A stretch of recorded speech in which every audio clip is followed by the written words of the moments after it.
Hace unas horas hubo una terrible explosión en Líbano. Si no has visto el video, te lo dejaré aquí abajo en el link de la descripción para que vayas a verlo. Ahora, en este nuevo video, así es como Donald Trump reaccionó ante el atentado en Líbano.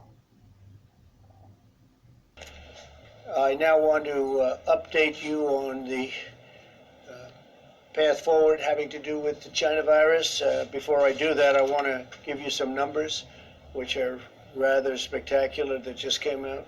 The manufacturing index of the Institute for Supply Management, that's ISM, most of you know it by ISM, increased for the third month in a row, rising nearly 2 points in July to 54.2. That was fantastic. The highest reading since March of 2019. This is remarkable considering the survey was conducted throughout July and showed significant improvement despite the Southwest, in particular, virus hotspots. The ISM measures and its highest reading that would be since September of 2018. That's a big number. Since the April low, new orders are up over 34 points, which is the largest increase in the history of the ISM, dating back all the way to 1948. So 34 points, that's the largest since 1948.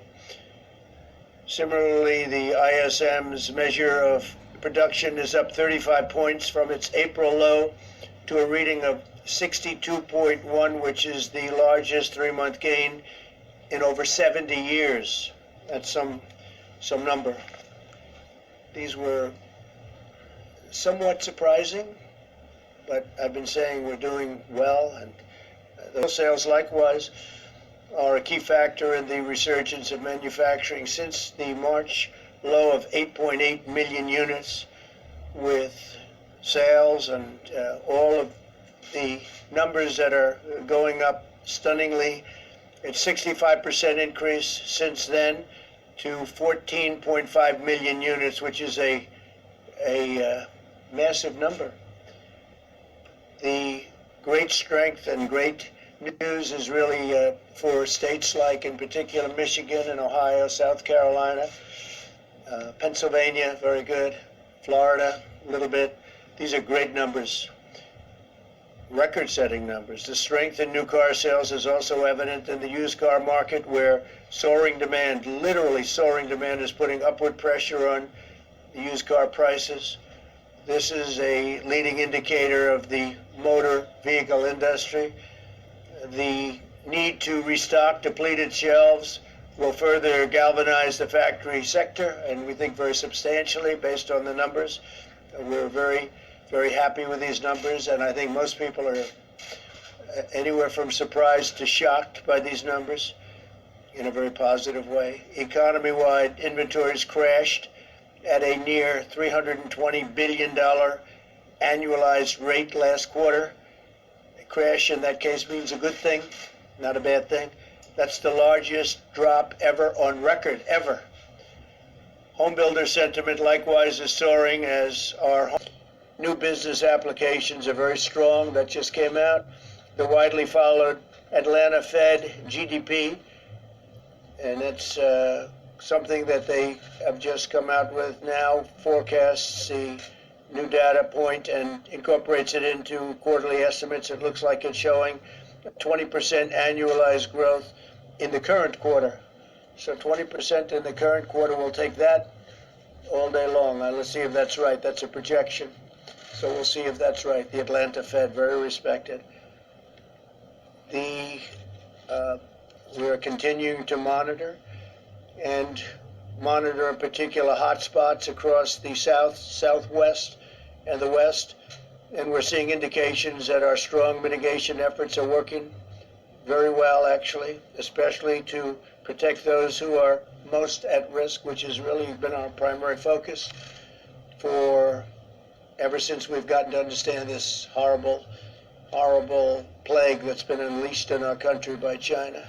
As of yesterday, cases are declining in 70% of the jurisdictions compared to 36% last Monday. That's a big number.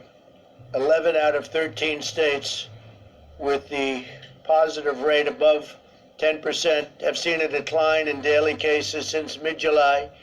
In other states, the data suggests that the need for continuing vigilance always is strong, even though the numbers are getting very good. States that have a test positivity rate between 5 and 10%, and in the states with the lowest positivity rates, we also see slight increases in daily cases in a couple of them.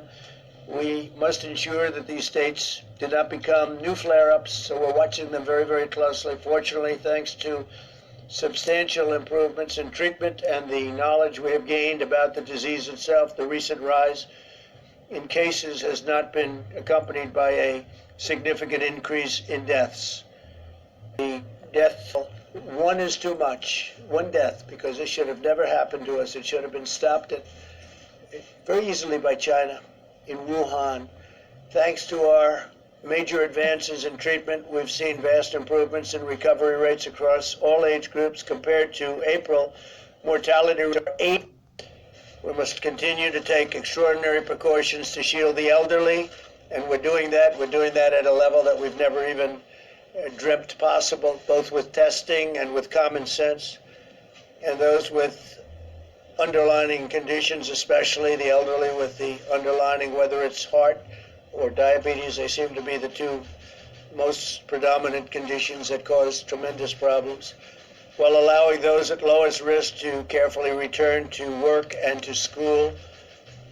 Where embers flare up, we must engage immediately, and that's what we're doing. This is the science-based approach, and that's good with us, working very hard on that. An extended lockdown would fail to target resources at the highest risk populations while inflicting massive economic pain, long-lasting damage on society and public health as a whole. So there won't be lockdowns, but we watch specific areas. We're very careful, and we're putting out embers, we're putting out flames. When you look at what's happening with Miami, and the numbers are going down, but Florida's going down very significantly. Texas and California are going down rather significantly. On telemedicine, as we discussed the last time, and as I said numerous times during this day, it's an incredible thing that's happening. A central part of our effort to protect the elderly is to greatly expand access to telehealth so seniors can be treated from the safety of their homes. And that's what's happening. The number of Medicare beneficiaries using telehealth increased from roughly 14,000 a week to nearly 1.7 million. So from 14,000 to 1.7 million per week in total. 10 million Medicare beneficiaries have accessed telehealth services since the pandemic began. That's a tremendous thing that's happened with telehealth. As we shelter those at high risk, we are also pouring every resource at our disposal into the development of therapies and vaccines.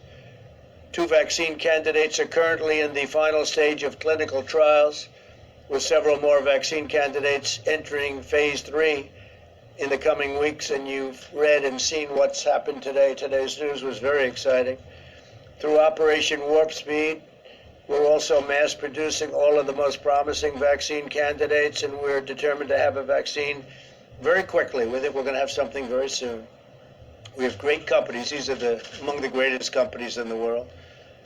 But right now, they don't like me so much because I'm forcing them to drop drug prices, prescription drug prices, very massively. Some of these companies are involved in that, some of them aren't. We're having